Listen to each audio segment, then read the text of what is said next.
Go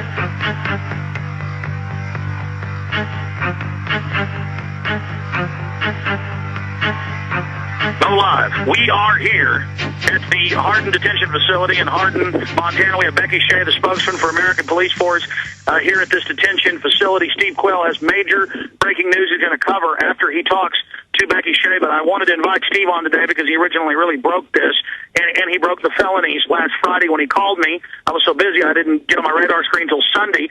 It didn't break officially in mainstream news to the Billings Gazette yesterday.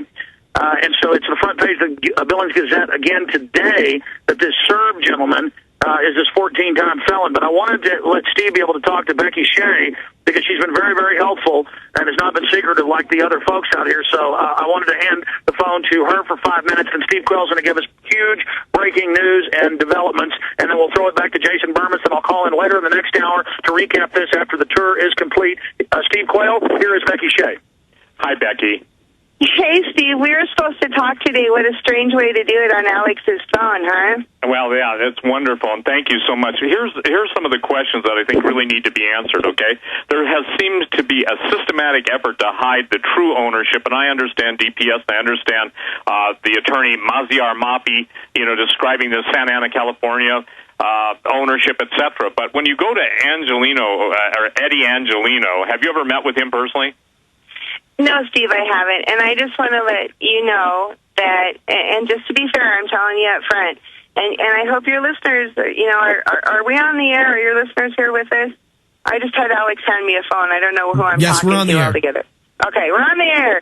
I am not going to release the name of anyone we're affiliated with. And I know I've visited with Mr. Mafi. The other name that you mentioned is not a name that I recognize.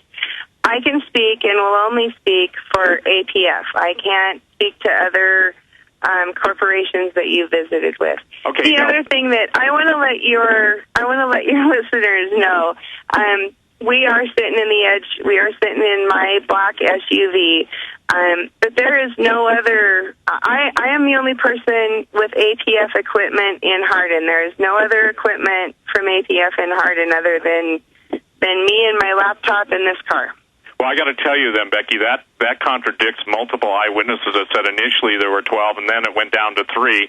And I have posted on my website the actual photographs of the seal that said American Police Force. And so here's the question: why was let me clarify for you that the seals were magnetic blockers that are gone. And I challenge you, and respectfully, Steve, I really do. I challenge you respectfully to find good proof that there were 12 vehicles in this town. Only 3 came into town, and I got one of them. Okay, and forgive me. With all due respect to your sources, there were not 12 APF vehicles in this town. Okay, now let's go to the issue. The privatization of police force in Hardin, okay? The idea was that there were those decals, and obviously someone gave the order to take them off because it was causing controversy when apparently, and since you won't discuss the ownership of the company, and I respect that, okay? But I'm only going to tell you that there's independent verification that has been supplied to both Alex Jones and myself from people in the law enforcement community showing... No, it's Defense Product Solutions. Yes, absolutely.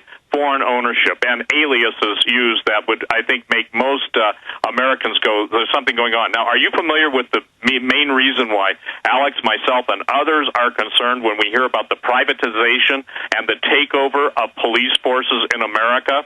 You are. So, I mean, again, I don't know. Let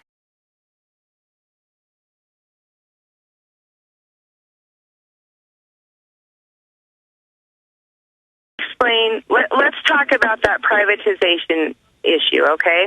Okay. Under Montana law, the only entity that can provide law enforcement services is local government. So why they have the... Hold on 1 second, Becky. Hold on 1 second, Steve. Steve, are you getting it that another cutout is Defense Product Solutions out of Karachi, Pakistan? Because that's where the website goes to American Police Force. Yeah, and when I say it to Becky, her eyes light up. That is an additional cutout for Kuwait, okay? And just, I want to put Becky on notice. Becky, not on notice, but I just want to give you information. Look, I'm going to hand you back over to her. Steve, I'm going to hand you back over to her. I just wanted to get that out right now. Folks, This is mega huge because this is the plan for the whole United States. And, Becky, isn't it true that I've seen you quoted in the news and talking to folks on the phone that I've talked to that American Police Force does plan other facilities around the country? Okay, first of all, I want to explain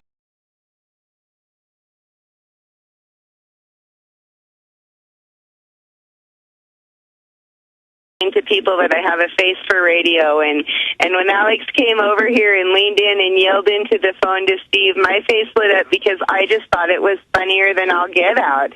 That's the only, I just looked at you and went, oh my God. There's no Serbs, there's no Muslims, everything's fine? You know, you're just talking to a nice Montana girl right now. Steve, let me get back on topic. I need to get back. Boy. I know you are, that's why we're talking. No, I want to get back on topic for just a minute.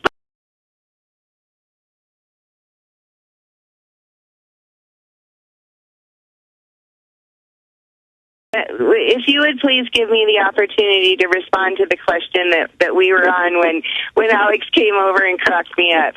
And we were talking about what I was saying was the only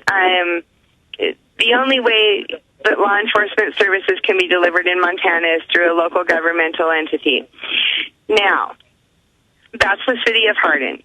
And I'm sure you understand, and I think your Montana listeners understand, but your audience is much larger than that. So give me 3 minutes to explain the context of why Hardin doesn't have a police force. Do we have time to do that? Absolutely. Okay. Back in 1976, Hardin and Bighorn County took advantage or used the structure allowed under Montana law to consolidate their law enforcement services. By doing so, the Sheriff's Office provides all in law enforcement within the city of Hardin in addition to all of Bighorn County. There has been negotiations between the city and county most recently that have come to the point that they are choosing to deconsolidate law enforcement, and Hardin will create its own police department. Now, folks, think about it. It is incredibly expensive to create, to develop, to build from the ground up a police department. And this community is going to try and do that in one of the poorest counties in the state of Montana. So that amplifies the challenges. This summer, when TRA, Two Rivers Authority, Hardin's economic development arm, was working with representatives of APF to... Alex is leaning in at me again, and I jumped. Becky, hold on one second. Steve, I just want to bring up Article 2, Section 33 of the Montana Incorporation as a state and the legislature and the duly convened powers of the people in the sovereign state of Montana in the United States. It says, importation of armed persons, no armed person or persons of armed body of men shall be brought into the state for the preservation of peace or the suppression of domestic violence except upon application of the legislature or of the governor when the legislature cannot be convened for further, and then it goes on. Now, here's the issue. They did put the decals on the cars. The head of the Port Authority, as they call it, Two Rivers, has said that it's a wish list. You know, the point is you got a 14-time felon. You've got all this secrecy. They won't tell us who the owner of the company is. Becky, you're nice to talk to us, and we appreciate it, but people are concerned and freaked out about all of this because every red flag you could push up is popping up. We've got Arabs, we've got Serbs, we've got Germans, we've got Brits crawling all over the place around here. The people are freaking out. I mean, is this some type of Red Dawn scenario, Becky?